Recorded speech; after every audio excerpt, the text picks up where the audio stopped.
What are some of the primary things you have given to your children or the largest investments you've made in your children?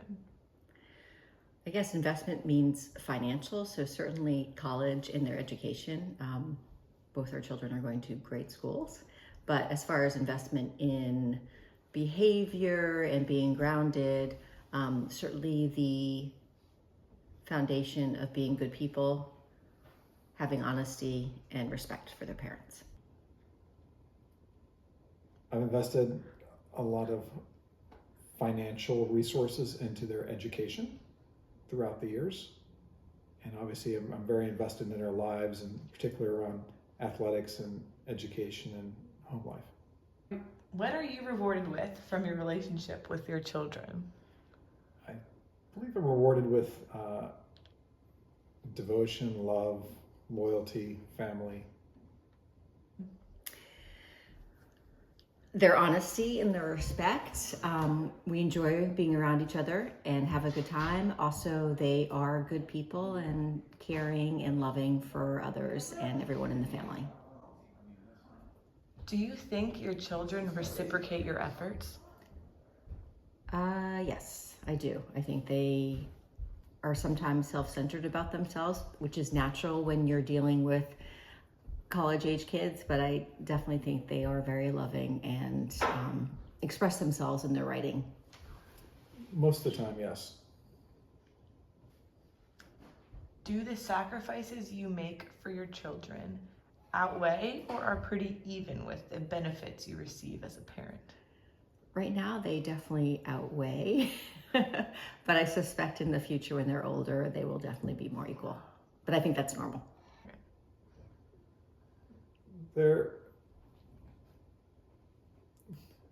It's pretty even. Do you ever feel like parenting should involve more reciprocal exchange? Do you expect more back from your children? I expect that if I put the time into a relationship that my children will spend an equal amount of time reciprocating. No, I mean, all I expect is respect, honesty, kindness, a little help around the house, and recognition of all the privileges that they've been given. But beyond that, I think that will come in time. Do you think that society or cultural norms have affected how you view the costs and rewards of parenting? Yes, for sure. I think now parents want to be less involved and they let their kids do everything and they require very little from them as far as respect, and they kind of run the show. So I definitely think the societal norms have negatively impacted kids now, but I think we just stick to our own guidelines and we've produced really good kids. Probably. In what ways? I just think that the media defines a lot of what the parent-child relationship should be, as opposed to maybe what it's supposed to be. Were you aware of the social exchange theory and its role in parenting? No. No, I was not.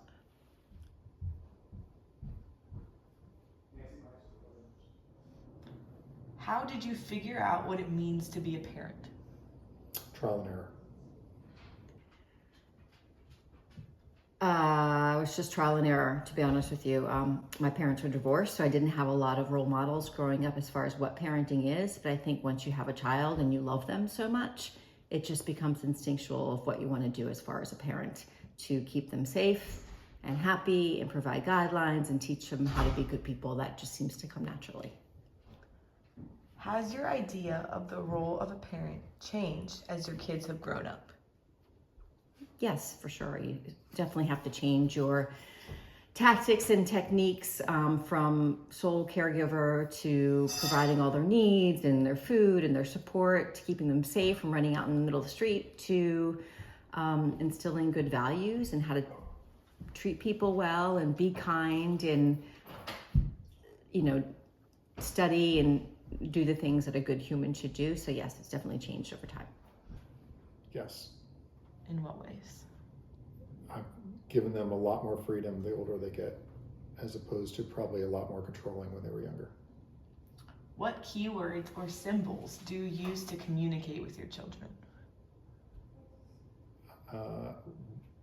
I guess we use a lot of the love emojis on our messaging. That's probably the biggest one. I don't think we have any symbols. I love you is definitely a keyword that we use a lot with our family, either in communication, emails, texts, but we say it a lot as well. Do you think you can interpret your children's nonverbal signals like body language or facial expressions? Yes. How It's so? very obvious when somebody's upset or not annoyed, or they don't want to talk, and we have two very loving children that want to hug and be near us when they're happy, and when they're frustrated with us or they're unhappy about something else, it's a lot more about leaving the room, and you can almost see the sadness on their face. Yes. When your children misbehave or step out of line, how often do you try to view the situation from their perspective, and is it challenging? Very rarely from their perspective. So yes, it's challenging. We've always said in our family that the way you learn is to make mistakes. So we like to be forgiving that mistakes will be made, that they know that there's always support here if something really bad happens. Misbehavior, I just think, is a course of action for kids. I think when they're not truthful or disrespectful, that's a bigger offense to me than somebody who might misbehave and just act out because they're trying to figure out who they are. How do you think society has affected the way you and your child view your roles in your family? Well, I think society, if you talk about like social media and the world of media, I think it definitely has an impact. Everybody's trying to keep up with what's happening online and trying to be the cool parent, or allows their kids to do everything. There's a lot of keeping up with the Joneses, like how are you supposed to raise your kids, let them be free, no add more guidelines. It's I try not to be on social media for that very reason, because I think that it needs to or parenting needs to come from inside, and maybe a little guidance from your friends and family, but from external sources like media and social media, I just think that's a waste of time. Well, I think the role of the family has been defined over years and years and years and years, and I'm sure we take our cues from that and from our parents and from our grandparents and the way they've treated us. Were you aware of the symbolic interaction theory and its role in parenting? No. No, I was not.